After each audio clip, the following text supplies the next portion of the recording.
우리 하나님 말씀 보겠습니다. 하나님 말씀 다니엘서 4장 1절부터 18절까지 말씀입니다. 다니엘서 4장 1절로 18절까지 말씀입니다.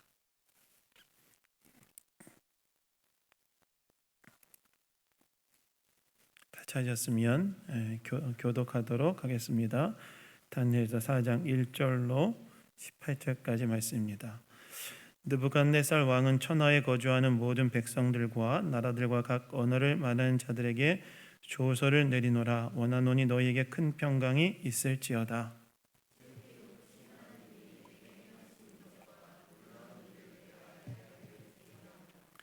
참으로 크도다 그의 이적이요 참으로 능하도다 그의 놀라운 일이요 그의 나라는 영원한 나라요 그의 통치는 대대에 이르리로다.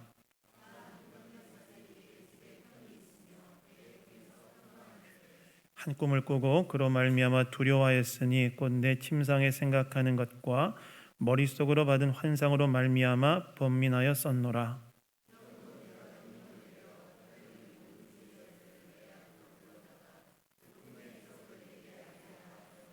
그때 박수와 술객과 갈대아 술사와 점쟁이가 들어왔으므로 내가 그 꿈을 그들에게 말하였으나 그들이 그 해석을 내게 알려주지 못하였느니라.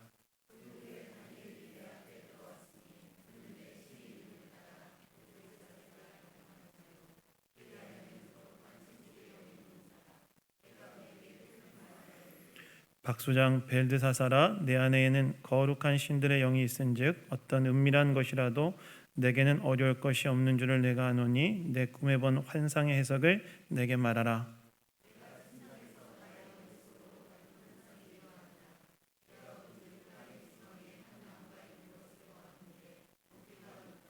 그 나무가 자라서 견고해지고 그 높이는 하늘에 닿았으니 그 모양이 땅 끝에서도 보이겠고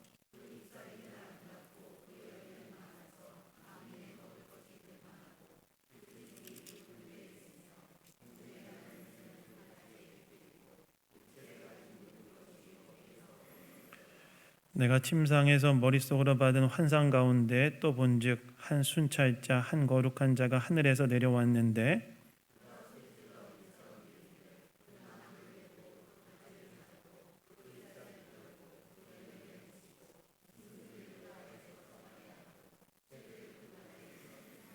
그러나 그 뿌리의 그루터기를 땅에 남겨두고 새와 노줄로 동이고 그것을 들풀 가운데 두어라. 그것이 하늘 이슬에 젖고 땅의 풀 가운데서 짐승과 더불어 제 몫을 얻으리라.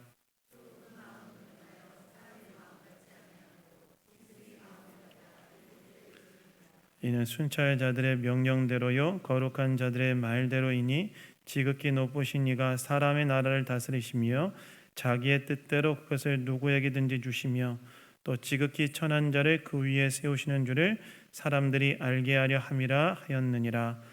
나 느부갓네살 왕이 이 꿈을 꾸었나니 너 벨드사사라 그 해석을 밝히 말하라. 내 나라 모든 지혜자가 능히 내게 그 해석을 알게 하지 못하였으나 오직 너는 능히 하리니 이는 거룩한 신들의 영이 내 안에 있음이라. 아멘.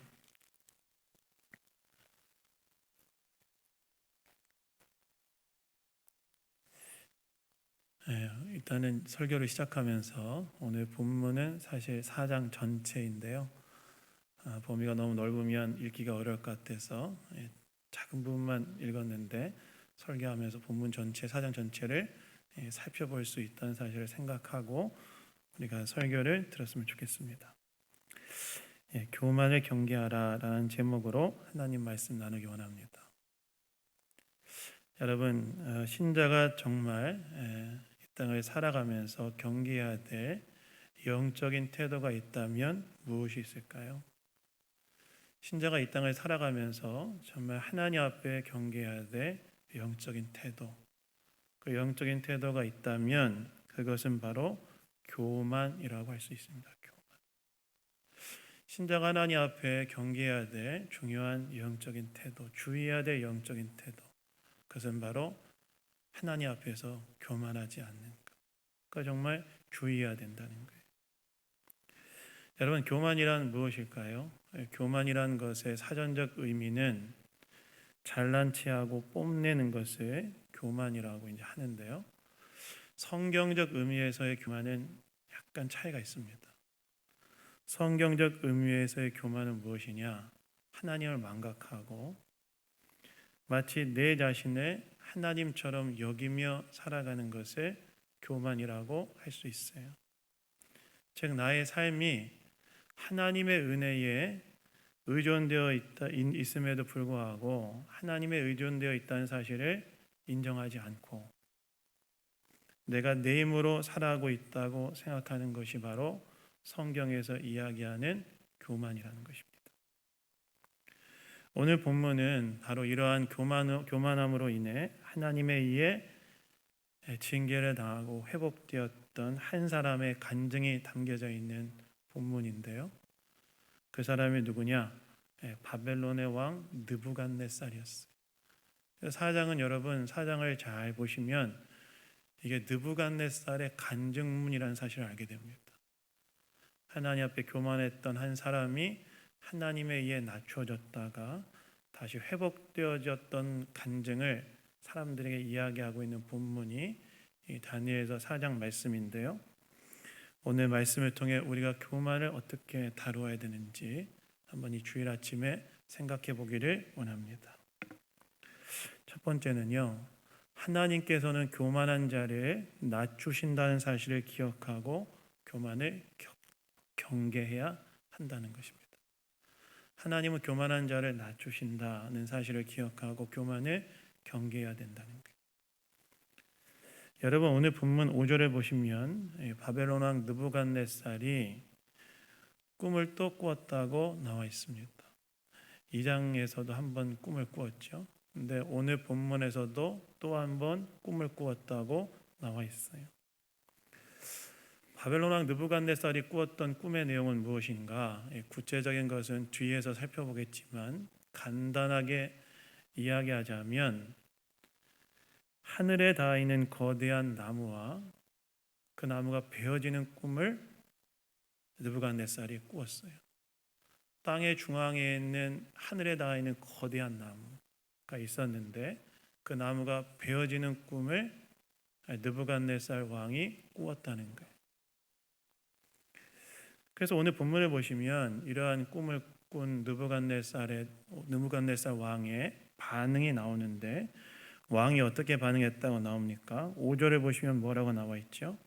그로 말미암아 두려워하였으니 곧 내 침상에서 생각하는 것과 머릿속으로 받은 환상으로 말미암아 번민하였었노라, 이렇게 나옵니다. 다시 말해서 이 느부갓네살 왕이 땅의 중앙에 있는 하늘에 닿은 큰 나무가 베어지는 꿈을 꾸고 불안해하고 두려워하였다는 거예요. 그 꿈을 꾸고 불안해하고 두려워했다는 거예요. 여러분, 왜 느부갓네살 왕은 자신이 꾼 꿈의 내용으로 인해 불안해하고 두려워했을까요? 왜 두려워했을까요? 큰 나무가 탁 베어지는 꿈. 왜 두려워했을까요? 물론 꿈의 내용 자체가 예사롭지 않은 꿈이기도 했지만 왕이 꿈으로 인해 불안해하고 두려워했던 이유는 고대 사회에서 사람들이 꿈은 자신의 미래와 연관되어 있다고 받아들였기 때문에 그래요. 그 꿈의 내용이 예사롭지 않을 뿐만이 아니라 고대인들은 꿈은 자신의 미래와 연관되어 있다고 생각했기 때문에 혹시 이 꿈이 자신의 미래에 대해서 부정적인 내용을 담고 있을지도 모른다는 생각에 불안해하고 두려워했다는 거예요. 실제로 그렇지 않습니까? 나무가 탁 베어지는 꿈을 꾸니까 그 얼마나 좀 불안하고 두려웠겠어요. 그렇다면 왕이 꾼 꿈의 내용이 구체적으로 무엇이냐? 오늘 본문 10절부터 18절까지 나와 있는데 왕이 꾼 꿈은 크게 두 가지였습니다. 첫 번째는 뭐냐면 하늘에 닿아 있는 거대한 나무와 그 나무에 많은 사람과 짐승이 먹을 것과 쉼을 누리고 있는 꿈이었어요. 왕이 꾼 첫 번째 꿈은 뭐냐면 땅의 중앙에 아주 하늘까지 닿아 있는 거대한 나무가 있는데 거기에 열매와 그늘이 좋아서 사람들도 짐승들도 새들도 와서 거기서 열매를 얻고 쉼을 누리는 그런 꿈을 꿨다는 거예요. 겉으로 보면 여러분 어떤 느낌이 듭니까? 참으로 풍요롭고 평화로운 느낌이 들지 않습니까? 큰 나무가 있는데 거기 이렇게 막 사람들이 쉬고 있고 새들이 깃들고 짐승들이 쉬고 있는 그런 그림, 얼마나 평화롭고 또 풍성하게 느껴집니까? 근데 사실 느부갓네살을 두렵게 만든 꿈은 두 번째 꿈이었어요.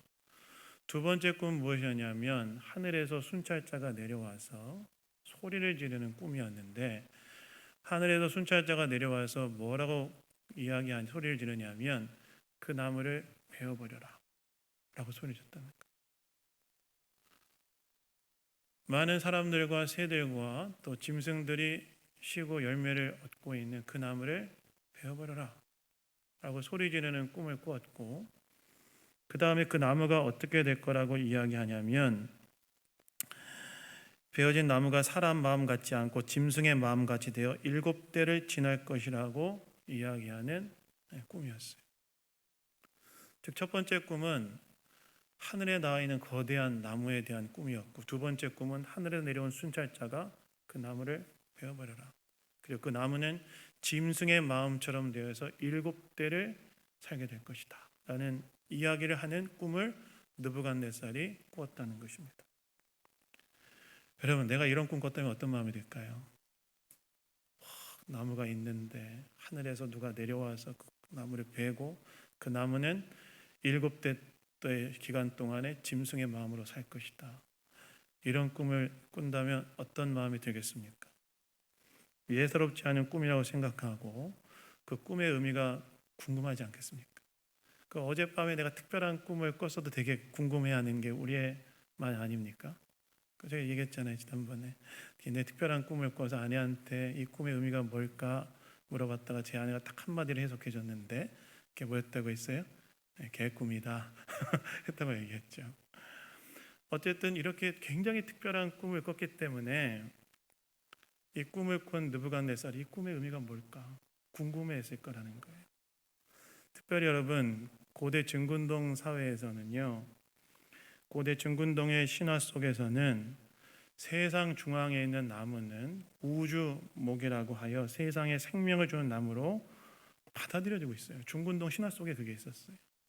근데 그 나무가 베어지는 꿈을 꾸었기 때문에 느부갓네살 왕에게 있어 큰 두려움과 불안감을 일으켰을 것이고, 꿈의 의미가 무엇인지 알고 싶은 욕구를 더 불러 일으켰을 것입니다.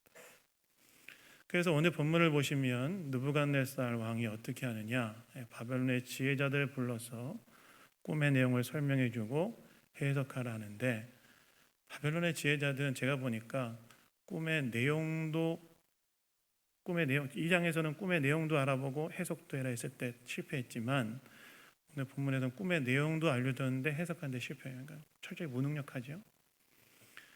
그래서 바벨론의 지혜자들은 실패했는데, 그래서 누구를 불러서 해석하게 하냐면 바로 이제 다니엘을 불러서 해석하게 합니다.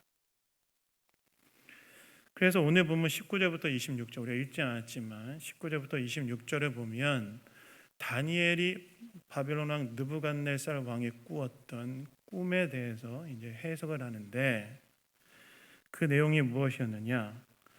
우선 다니엘은 이 하늘까지 나온 이 거대한 나무가 느부갓네살 왕을 말한다고 이야기해요. 왕이 꾸었던 그 꿈에 등장한 거대한 나무는 뭐냐? 그 느부갓네살 왕 당신입니다. 당시 여러분, 이 바벨론 왕 느부갓네살은 중공동 지방에 강력한 영향을 미치고 있었던 바벨론 왕이었습니다. 그 중공동 지방 전체를 다스리고 통치하고 있었다는 거예요. 그 땅을 살아갔던 수많은 나라들, 민족들, 족속들 다 바벨론 왕 느부갓네살 왕의 통치 아래 있었습니다. 그의 권세의 영향력이 땅 끝까지 미쳤다는 거예요. 그래서 이 하늘에 닿은 이 거대한 나무는 무엇을 상징하는 거라고 다니엘이 얘기하냐면 그건 왕입니다. 느부갓네살 왕. 그러면 하늘의 순천자가 내려와 나무를 베어 없애라는 꿈의 의미는 무엇이었는가? 이것에 대해서 다니엘이 무엇이라고 해석하냐면 나무를 베어 없애라는 말은, 나무는 왕, 느부갓네살 왕을 상징하는 거 아니었습니까? 나무를 베어 없애라는 말은 그렇게 강력한 권세를 가진 느부갓네살 왕을 하나님께서 그 왕위에서 내려오게 하실 뿐만이 아니라, 우리가 읽진 않았지만 25절에 나와 있는 것처럼 자신을 소처럼 여기는, 여러분, 자신을 소처럼 여기는 이 병은요, 이게 자신을 짐승처럼 여기는 정신질환의 일종인데, 이걸 뭐라고 부르냐면 수광병이라고 부르거든요. 수광병. 그러니까 왕을 하나님께서 어떻게 하실 거냐면 그 왕위에서 내려오게 하실 뿐만이 아니라 마치 자신을 소처럼 여기는 수광병에 걸려서 짐승처럼 들에서 살게 하는 비참한 상황에 놓이게 할 것이라는 꿈이라고 해석해줘요. 다시 말해서 누구도 범접할 수 없는 강력한 권세를 가진 느부갓네살 왕이 수광병에 걸려서 왕위에서 쫓겨나는 비참한 상황에 놓이게 될 것이라는 꿈이라고 해석해 줬다는 거예요. 하나님께서 느부갓네살 왕에게 너에게 이런 일이 일어날 것이다 라는 것을 꿈을 통해서 보여줬다는 거예요. 여러분, 여기 질문이 하나가 있죠. 어떤 질문이 있습니까? 왜 하나님께서는 이 제국을 경영하고 있는 이 느부갓네살 왕으로 하여금 수광병에 걸려 왕위에서 쫓겨나 들에 사는 비참한 상황에 놓이게 하시기로 작정하셨냐는 거예요. 잘 다스리고 있잖아요. 잘 다스리고 있는 느부갓네살 왕에게 수광병에 걸려 왕위에서 내려와 짐승처럼 들에서 살게 하는 비참한 상황에 놓이게 하도록 하나님이 왜 작정하셨냐는 거예요. 그 이유가 무엇입니까? 그 이유가 딱 한 가지 때문이었어요. 그게 뭐였냐면 왕의 교만함 때문이었습니다. 무엇 때문이었다고요? 왕의 교만함. 여러분, 오늘 말씀을 보시면 느부갓네살 왕을 상징하는 나무가 어디까지 닿았다고 이야기하고 있죠? 자, 일부러 계속 반복해서 말했는데 어디까지 닿았다고 얘기했어요? 하나 아파트 13층? 제가 사는 곳입니다. 어디까지 닿았다고 나와 있냐면 하늘까지 닿았다고 나와 있죠. 느부갓네살을 상징하는 그 나무가 어디까지 닿았다고 얘기했냐면 하늘까지 닿았다고 나와 있어요. 여러분, 하늘은 누가 계신 곳이죠? 하늘에 계신 우리 아버지. 하늘은 하나님이 계신 곳이에요. 즉, 나무가 하늘에 닿았다는 말은 느부갓네살이 자신을 마치 하나님처럼 생각했다는 거예요. 신처럼 생각했다는 거예요. 그래서 30절을 보시면 왕이 바벨론 제국을 보면서 무엇이라고 말했다고 나오냐면 이렇게 나옵니다. 이 큰 바벨론은 내가 능력과 권세로 이 도성으로 삼고 이것으로 내 위엄의 영광을 나타낸 것이 아니냐, 이렇게 말했다고 나오는데요. 다시 말해서 느부갓네살 왕은 이러한 제국을 누구의 능력으로 세웠다고 생각했던 거예요? 내 능력으로 세웠다. 내가 세운 것이다. 내가 이뤄낸 것이다. 이렇게 생각했다는 거예요. 여러분, 이건 뭡니까? 왕의 교만함이죠. 왜 그렇습니까? 나라의 흥망성쇠를 결정하시는 분은 누구이죠? 하나님이시잖아요. 그런데 왕이 내 능력으로 이러한 나라를 건설했다는 것은 무엇을 의미합니까? 누구의 도움도 받지 않고 나는 나의 능력으로 이러한 성취를 이루었다. 하나님을 인정하지 않고 나는 하나님 상관없이 내가 내 능력으로 이러한 성취를 이루었다고 생각하는 그런 문제였다는 거예요. 좀 왕이 교만했다는 거예요. 이러한 제국을 세울 수 있도록 하게 하신 것 이면에는 하나님의 도우심과 은혜가 있었음에도 불구하고 왕이 무엇이라고 생각하면 이러한 성취를 이룬 것은 내 능력의 결과, 나의 능력의 결과로 이룬 것이라고 생각했다라는 거예요. 그래서 하나님께서 어떻게 하시로 작정하셨느냐? 25절에 보면 이렇게 나옵니다. 지극히 높으신 이가 사람의 나라를 다스리시며 자기의 뜻대로 그것을 누구에게든지 주시는 줄을 알게 하기 위해서, 즉 제국을 경영하는 어떤 왕을 들에서 짐승처럼 사는 자로 낮아지게 하신 이유가 무엇이라고 이야기하냐면, 하나님께서 사람의 나라를 다스리시며 자기의 뜻대로 그것을 누군가에게 주시는 분이라는 사실을 왕으로 하여금 알게 하기 위해서 그를 낮추시기로 작정하셨다는 거예요. 즉 바벨론이라는 나라를 이룬 것이 자신의 능력으로 된 것이라는 교만한 생각을 품고 있는 느부갓네살 왕에게 그러한 나라를 이룰 수 있었던 것은 너의 능력이 아니라 나의 주권과 은혜의 결과라는 사실을 느부갓네살 왕으로 하여금 알도록 하게 하기 위해, 즉 이 세상의 진정한 주권자는 하나님이라는 사실을 알게 하기 위해 하나님께서 느부갓네살을 낮추시기로 결정하셨다는 거예요. 여러분, 여기에서 우리는 교만이 무엇인지에 대해서 한 가지 알게 됩니다. 교만은 무엇을 말할까요? 서론에서 말씀드렸던 것처럼 교만은 무엇이냐면 내 삶이 하나님의 은혜에 의존되어 있다는 사실을 망각하고 나의 삶의 모든 것들이 하나님의 은혜에 의존되어 있다는 사실을 망각하고 내가 잘나서 내 삶을 이루었다고 생각하는 것이 바로 교만이라는 거예요. 교만이라는 것은 무엇이냐? 나의 삶의 모든 것들, 내가 이런 성취마저도 하나님의 은혜에 의존되어 있다는 사실을 망각하고 내 삶이 내 능력에 의해 이루어졌다고 생각하는 것이 바로 교만이라는 거예요. 그게 교만이라는 거예요. 사실 많은 분들이, 특별히 사회적 성취를 많이 이루신 분들이 주의해야 될 것이 하나 있습니다. 무엇일까요? 내가 이룬 사회적 성취를 그저 내 능력의 결과라고 생각하는 것을 주의해야 됩니다. 사회적 성취를 많이 이루신 분들 특별히 주의해야 될 건 무엇이냐면 내가 이룬 이 성취와 이 결과는 내 능력으로 이루어진 것이다 라고 생각하는 것을 주의해야 된다는 거예요. 왜요? 그러한 사회적 성취와 결과 또한 무엇에 의해서 주어진 결과이기 때문에 그래요? 하나님의 은혜에 의해서 주어진 결과이기 때문에 그렇습니다. 어떤 목사님이 이와 관련된 글을 하나 쓰셨는데요, 참 읽으면서 공감이 됐어요. 그분이 이런 말씀하시더라고요. 한번 들어보십시오. 내가 만약 어떤 사회적 성취를 이루었다면 그 성취 이면에는 시기와 장소가 맞아 떨어지는 행운이 있었을 것이고, 내가 만약 어떤 사회적 성취를 이루었다면 누군가 문을 열어주거나 도움을 주는 일이 있었을 것이고, 솔직히 말해서 내가 그때 누군가가 도와주지 않았거나 시기와 장소가 맞아 떨어지지 않았더라면 결과는 완전히 달라졌을 수도 있을 것이다. 이렇게 얘기하더라고요. 사실 생각해보면 맞지 않습니까? 내가 내 삶에서 어떤 사회적 성취를 이룬 것은 나의 능력밖에 작용하는 것들이 많이 존재하지 않았습니까? 그렇다면 내 능력밖에 존재하는 나의 삶에 적용했던 것들은 무엇이었느냐? 그것이 바로 주권자 하나님의 은혜이자 도우심이었다는 거예요.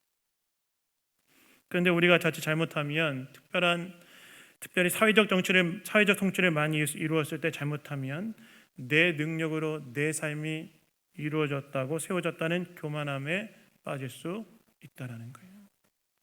그래서 여러분, 우리는 주의해야 됩니다.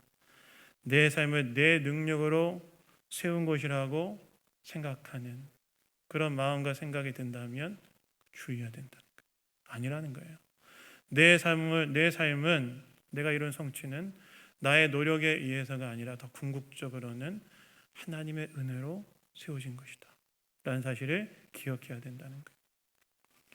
특별히 이러한 교만을 주의해야 될 이유가 있어요. 무엇이냐면 하나님께서는 우리가 교만할 때 하나님께서 진정한 주권자가 되시며 우리의 삶이 하나님의 은혜에 의존되어 있다는 사실을 알려주기 위해서 우리를 낮추시는 일을 하시기도 하시기 때문에 그래요. 낮추신다는 말은 무슨 말입니까? 징계를 내실 수 있다는 거 아니겠습니까?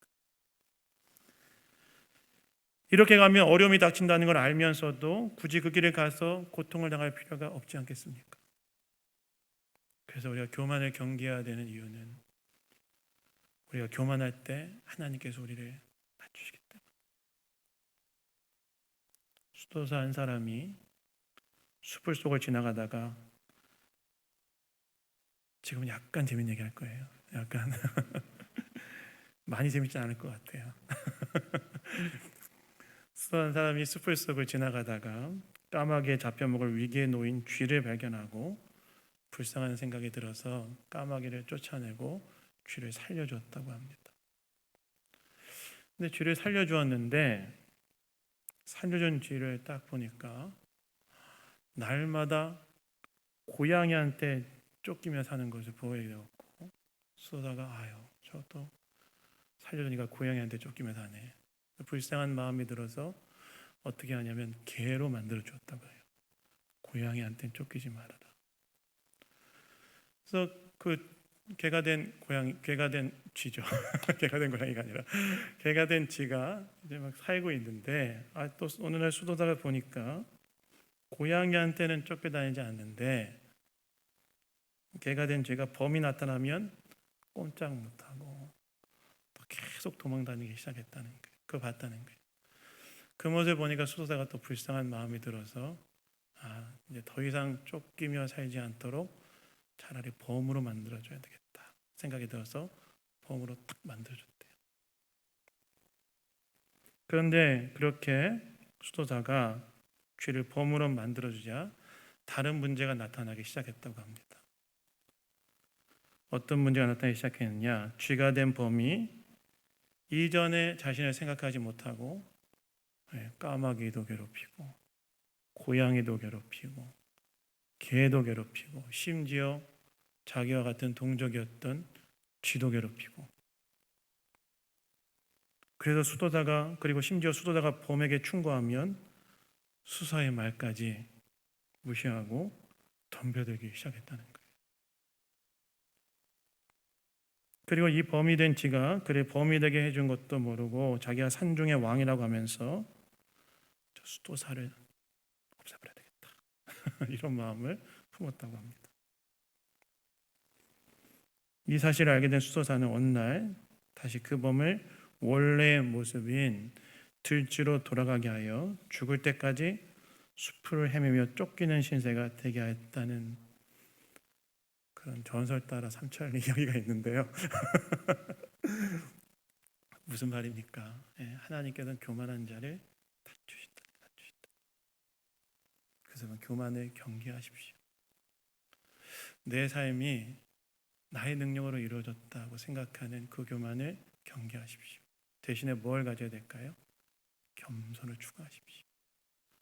잠언 기자가 이런 말을 했죠. 교만은 패망의 선봉이요 겸손은 존귀의 앞잡이다.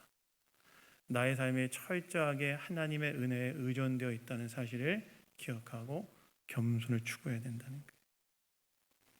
그래서 여러분, 교만한 자를 낮추신다는 사실을 기억하시고 하나님 앞에 겸손히 엎드려 그분을 온전히 인정하며 살아가는 저 여러분 다 되기를 예수님 이름으로 축원합니다. 두 번째는요, 교만으로 인한 징계를 벗어나는 방법은 회개라는 사실을 기억하라는 거예요. 여러분, 오늘 말씀을 보시면 이렇게 왕의 꿈을 해석한 다니엘이 하나님이 계획하신 바를 하나님께서 돌이킬 수 있는 한 가지 대안을 제시하는데, 그것이 무엇이냐? 27절에 나오는데 우리 27절은 다 같이 한번 읽어보도록 하겠습니다. 4장 27절 한번 다 같이 한번 읽겠습니다. 시작. 그런즉 왕이여, 내가 아뢰는 것을 받으시고 공의를 행함으로 죄를 사하고 가난한 자를 긍휼히 여김으로 죄악을 사하소서. 그리하시면 왕의 평안함이 혹시 장구하리이다 하니라. 다니엘이 하나님께서 당신을 심판할 것을 작정하셨다는 것이 꿈의 의미라고 해석한 후에 그것을 혹시 벗어날 수 있는 한 가지 방법을 제시하는데, 그것을 뭐라고 이야기하냐면 공의를 행하고 가난한 자를 긍휼히 여기라는 거예요. 여러분, 공의를 행하고 가난한 자를 긍휼히 여기는 건 뭘 말할까요? 선행을 행하면 죄를 용서받는다, 뭐 그런 말일까요? 좋은 정치를 펼치면 죄가 용서받는다, 뭐 그런 말일까요? 그런 말이 아닙니다. 선행은 용서의 결과이지 용서의 조건은 아니기 때문에 그렇죠. 그렇다면 이것은 무엇을 말하느냐? 공의를 행하고 가난한 자를 긍휼히 여기라는 이 말은 어떤 걸 말하냐면 하나님의 주권을 무시하고 자신의 힘으로 모든 것을 이룬 것처럼 여기는 교만을 일단 하나님 앞에 회개하라는 그런 촉구였어요. 왜 그렇습니까? 공의를 행하고 가난한 자를 긍휼히 여기는 것은 바로 하나님께서 이스라엘 왕들에게 요구하신 통치 행위로서 하나님을 진정한 주권자로 여기는 왕이 다스리는 방법이 공의를 행하고 가난한 자를 긍휼히 여기는 것이었기 때문에 그래요. 다시 말해서 공의를 행하고 가난한 자를 돌보라는 말은 단순히 좋은 정치를 행하라는 말이 아니라 하나님 앞에 자신이 교만했던 것을 회개하고 하나님께서 진정한 주권자라는 사실을 인정하는 자리로 돌아오라는 촉구, 회개에 대한 촉구가 바로 27절의 말씀이었다는 거예요. 즉 다니엘은 하나님의 징계 앞에 놓인 느부갓네살 왕에게 그 징계에서 벗어날 수 있는 방법은 무엇이냐면 자신의 교만함을 회개하는 것에 있다라고 이야기했다는 거예요. 실제 여러분, 오늘 본문을 보시면 느부갓네살이 언제 회복이 일어납니까? 자신의 교만을 회개할 때 회복이 일어납니다. 오늘 본문 34절에 보시면 수강병에 걸린 느부갓네살에게 언제 총명이 돌아왔다고 나와 있냐면 34절에 보시면 그 기한이 참에 나 느부갓네살이 하늘을 우러러 보았더니 내 총명이 다시 내게 돌아온지라 라고 나오는데 언제 느부갓네살에게 총명이 돌아왔다고 이야기하냐면 하늘을 우러봤을 때. 하늘을 우러러 본다는 말은 어떤 말이냐면 자신의 한계와 무능력을 인정하고 하나님을 향한 철저한 항복과 그분의 주권을 인정하는 것을 의미하는 행위였는데요. 바로 이렇게 하나님께 회개했을 때 그를 회복해 주셨다. 그래서 여러분, 우리가 교만으로 인한 심판에서 회복되는 방법이 있습니다. 무엇이냐? 회개하는 거예요. 돌이키는 겁니다.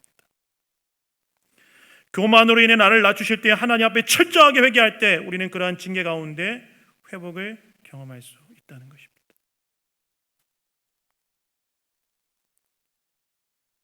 그래서 여러분, 교만과 그로 인한 징계에서 벗어나 회복되는 방법이 회개라는 사실을 기억하시고 교만할 때 징계로 인해 고통받을 때 뭘 해야 되냐? 빨리 회개하시는 저와 여러분 되기를 예수님 이름으로 축원합니다. 지난 금요일절 때 나는 예화인데요.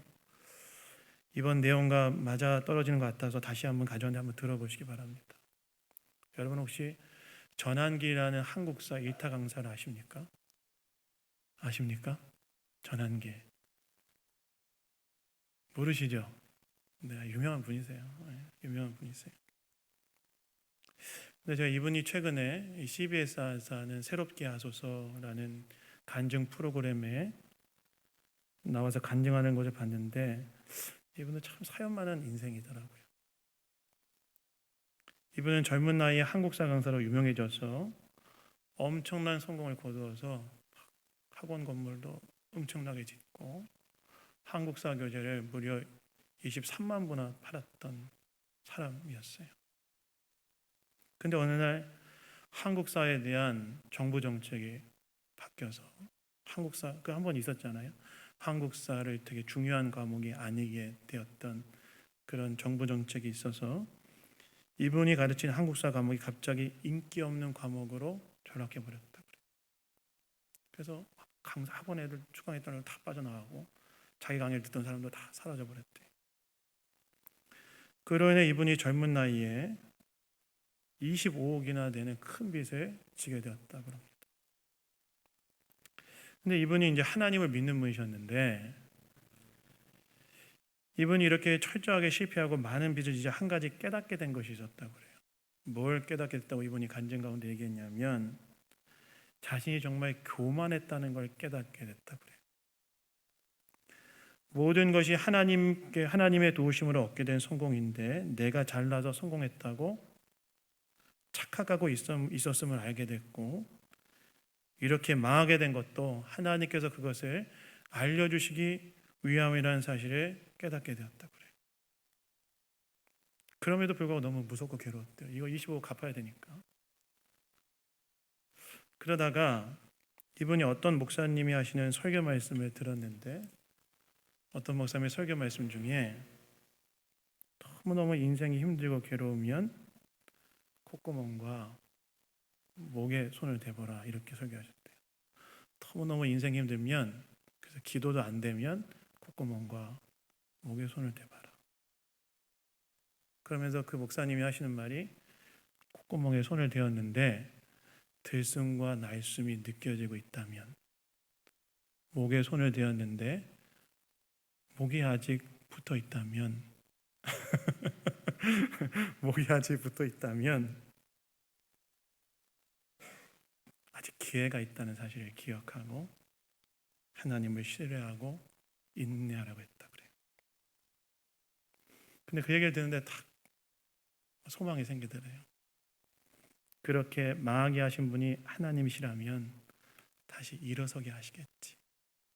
그런 믿음을 가지고 인내하고 버텼는데, 나중에 뒤에 간증이 많이 있지만 시간이 없으니까 짧게 스킵하고, 결국 그 순간을 넘어가고 25억이라는 빚이 있었는데 그 사실 갚아야 될 돈은 50억이었다고 하더라고요. 여러 가지 상황에 걸려서 50억 빚 문제를 해결하고 다시 한국사를 강의하는 자리에 서게 되었다는 이야기를 간증 가운데 하시더라고요.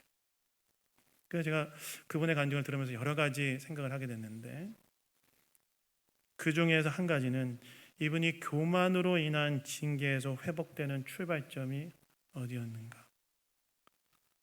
바로 자신의 죄, 교만이라는 죄에 대해서 인정하고 회개하고 돌이키는 자리가 바로 그의 회복의 출발점이었다는 거예요. 그래서 여러분, 교만으로 인한 징계에서 회복되는 방법은 회개라는 사실을 기억하시고, 혹시 교만의 죄로 인해 받는 징계가 있다면 회개를 통해서 회복을 누리시는 저와 여러분 다 되기를 예수님 이름으로 축원합니다. 그래서 근데 여러분, 마지막으로 제가 그냥 간단하게 1분만 얘기하고 끝낼게요. 하나님께서 교만을 통해 낮추시는 목적이 있다는 사실을 기억하라는 거예요. 오늘 말씀을 통해 느부갓네살은 결국 하나님께 간증합니다. 사람들 앞에 간증합니다. 이런 과정을 통해서 나는 하나님이 진정한 세상의 주권자이시고 내 삶은 하나님의 은혜에 달려있다. 하나님을 찬양한다. 이런 고백을 1절부터 3절까지 오시면 제국의 모든 사람들에게 조소를 내려 이야기합니다. 하나님께서 교만했던 자를 낮추시고 다시 회복시키는 과정을 통하여 하나님께서 하시고자 하는 것은 무엇이냐? 하나님을 인정하고 그분을 찬양하며 그분을 가리키는 도구가 되도록 하게 하기 위해서라는 거예요. 그래서 여러분, 우리가 교만으로 인해 징계를 받을 때에도 그러한 낮아짐에는 우리를 진정으로 꼽히는 사람으로 만들기 위한 과정임을 기억하시고 하나님을 신뢰하시는 저 여러분 다 되기를 예수님 이름으로 축원합니다. 말씀했습니다. 여러분, 우린 교만 어떻게 다뤄야 될까요? 하나님께서 교만한 자를 낮추시다는 사실을 알고 경계해야 됩니다. 그리고 교만으로 인한 징계에 회복되는 방법은 회개임을 알고 교만한 모습을 발견했을 때는 회개해야 됩니다. 마지막으로 우리의 교만을 낮추시는 것에는 목적이 있음을 알고 하나님을 신뢰해야 됩니다. 교만을 다루시는 하나님의 모습을 통해 우리를 빚어가시는 주님을 신뢰하는 저와 여러분 다 되기를 예수님 이름으로 축원합니다. 잠깐 우리 기도하겠습니다. 하나님 아버지, 오늘도 말씀을 통해 우리에게 이야기해 주시니 감사합니다. 하나님께서는 교만한 자를 낮추시는 분이심을 기억하고 교만을 경계하게 하시고 교만으로 인한 징계 속에서도 회개하면 회복시키시는 분이심을 기억하며 회개하는 자를 되게 하시고 낮추시는 과정을 통하여 궁극적으로 하나님을 온전히 인정하고 찬양하는 대로 세우심을 기억하며 하나님을 신뢰하는 자를 될 수 있도록 인도하여 주시옵소서. 모든 것 주님께 감사드리며 우리를 구원하신 예수님 이름으로 기도드렸습니다. 아멘.